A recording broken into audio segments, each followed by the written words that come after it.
welcome. You're welcome. My name is Jifoti Prince Will. As always, we want to bring you videos like this, these educative videos, and stay and watch to the end. There are very important things that you have to know. If you are an agricultural consultant, you are an agricultural technician, or if you want to engage in agriculture, or you want to purchase a land, you want to get the land to cultivate crops, and you want to know the requirements, the things needed for you, the characteristics of a good farmland. Now you have to watch till the end because it is very important. It is very important because if you don't watch this video to the end, trust me, you're going to have issues when you start cultivating your crop. I know most of you, some of you have bought lands already, and some of you want to buy lands to engage into agriculture. But there are very important mistakes that we make, and then at the end you lose your entire farm to flood, to drought, and to different things. I mean different issues. So it is important we bring these videos to be able to educate you, to be able to raise that awareness, so that when you are engaging in the farm, whether you're an agricultural consultant, you want to propose a farmland for someone, you want to visit and propose a farmland for someone, you have to make sure that you watch this video to the end. It's very important. Whether you're a technician, whatever, you want to start a farm or you already have a land, there are things you have to know. It is very important. Okay, let's go into it. It's going to be an interesting session. Okay, now we are at a day. We are very far off day one.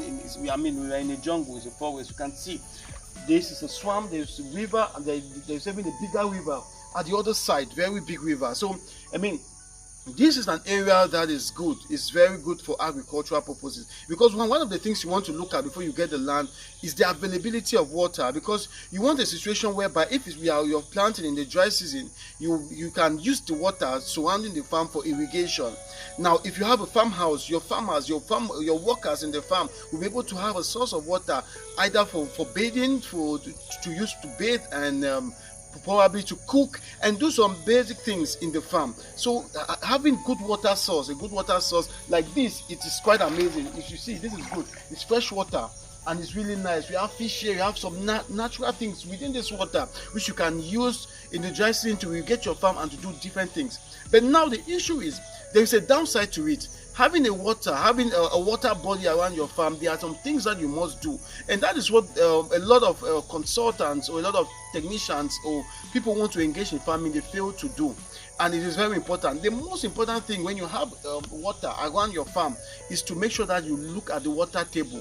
Whether there is water or there's no water, it's important to look at the water table. Now you want to look at the depth of the water, because there are situations where you buy farmlands in the dry season and then you have not dug deep to know the water table. Now what happens is that when the winds come, the place will flood, and when it floods, it's going to destroy your entire crop. And if you have a farmhouse, you even find water getting into the farmhouse, because usually people want to build their farmhouse closer to the source of water so that the farm workers can easily access the water to do different activities. So it is very important, and that's why these educative videos that we bring at Cameroon and Africa, and make sure you subscribe, is very important. We'll be bringing you different videos like this, because the essence is for us as Africans to tell our stories. It's for us to be able to share this knowledge, because the farming done in the West, in the US, in Europe, is totally different from what we have in Africa. So as Africans, we must learn to contextualize our own farming and be able to produce educative videos like what I'm doing now. Now this is the area. This is the area.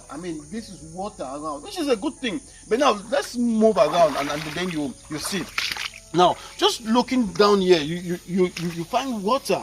We are looking at about 5 meters away from this water body already. Right now, as you see, we have water, and now we are going towards the end of the dry season.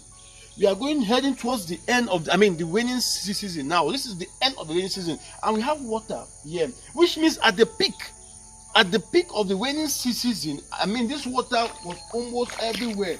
Was everywhere. So it is important that you know you calculate the water table, the depth of the water. Now what you have to do is that you have to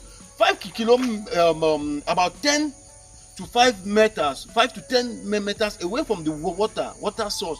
Make sure that you dig.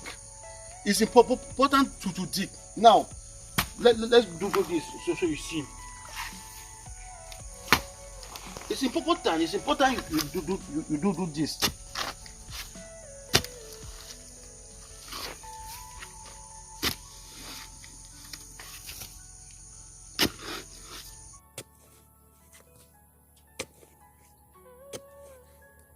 No, you.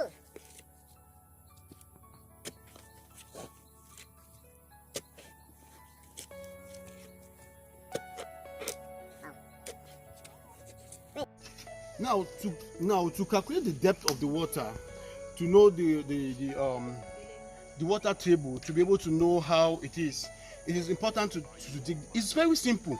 Just dig 5 meters to 10 meters away from the water source. You dig down. Okay, I'm just digging. Now this is what we have here. Look at this. This is water. Now you do a simple measurement. It's very important. Let's see this. You see? So we are looking at about 20 centimeters. 20. I mean, this is really bad. It's really bad because now, like I said earlier, we are at the end of the rainy season, which means if we are let us assume that this place we came here in the heart of the rainy season. Trust me, we'll have water all over this area, and it will be very bad for the crops, because crops need a lot of aeration. The roots needs to breathe. They need to breathe. But when a place is flooded, it's waterlogged, what happens is that it destroys the crop. The crops cannot survive. As you can see, these are plantains that were planted some months back. You see, it can't go. It's waterlogged. These cocoyams can't do well. See, if you uproot this, there is nothing there. You see, just roots everywhere, because these roots. Now, the reasons why we have this numerous amount of roots is because normally, since the roots can't breathe, it causes the plant to produce more roots to be able to search for areas and grounds that it can breathe, dry areas. So you see, so many roots. Now this is, I mean, it's really bad. It's really bad. So it is important to look at the depth of the water. It's very important. Now we don't just end here. When you dig in an area like this, you have to dig all over the farm. You have to select spots, even the high areas. You have to select those different areas within the farm. Now in a situation like this, now we know that this depth is not good enough, so we can't cultivate here, right? But there are areas within the land. Let's assume that we had about 20 hectares of land or 40 hectares of land. Now since this one is closer to the river, now we have dug and we've seen that the water table is high, so here we can't cultivate. But it's not advisable that we dig around the farm and calculate the water depth in other areas of the farm, and areas that are suitable, then you can plant there. Okay.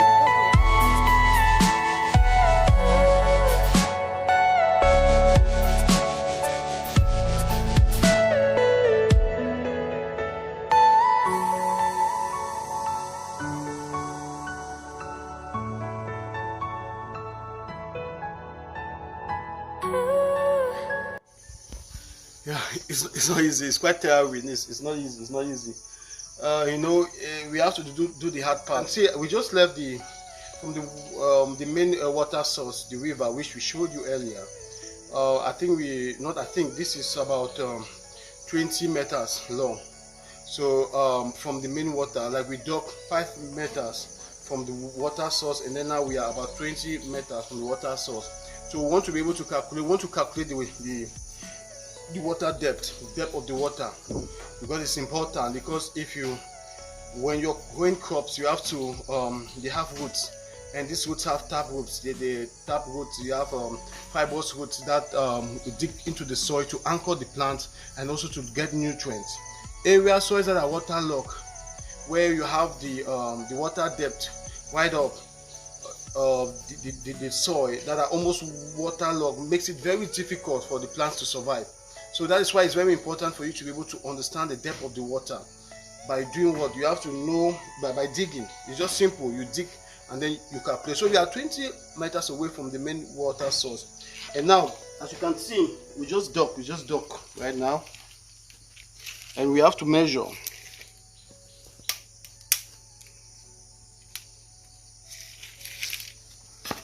Okay. So this is it. We have 50 centimeters, as you can see. Yeah, so we have just 50 centimeters to water. It's it's not really ideal. Like I earlier said, it means in situations where there is heavy rainfall, it means what we were going to see realize is that The water is going to probably be about 20 centimeters which is not really good. It's not really ideal for plants, especially plants like plantain, cocoyams and all of that. So it is very important that we do this. It's very important. So my advice to all of you out there, if you're a farmer, is that as we know that water is very important. You want to locate your farm where there is water, but there are other things that you have to look at. We have to look at the water table. Is the water table high or is it low? You understand? It's very important. It's very important. Now, a farm like this is very ideal for us to grow crops during the dry season, because here now we'll have the water table will not be so high, and it will just be suitable for most crops. So the crops here may not suffer from drought. But now during the rainy season, in a farm like this, the crops will suffer because the water is going to come right up to the top of the soil, and then it's going to cause water logging. So this is what we want to prevent. So as a farmer, this normally when you come to a place like this, you have to carry out the soil test. You have to take the soil to the lab and know the number of the percentage of nitrogen, potassium and all of that. But what most people fail to do is to do a water table test. So thank you so much for watching, and subscribe to our channel, because we are going to be bringing more educative videos like this, so we can all learn together and grow. We want to tell our stories. Thank you.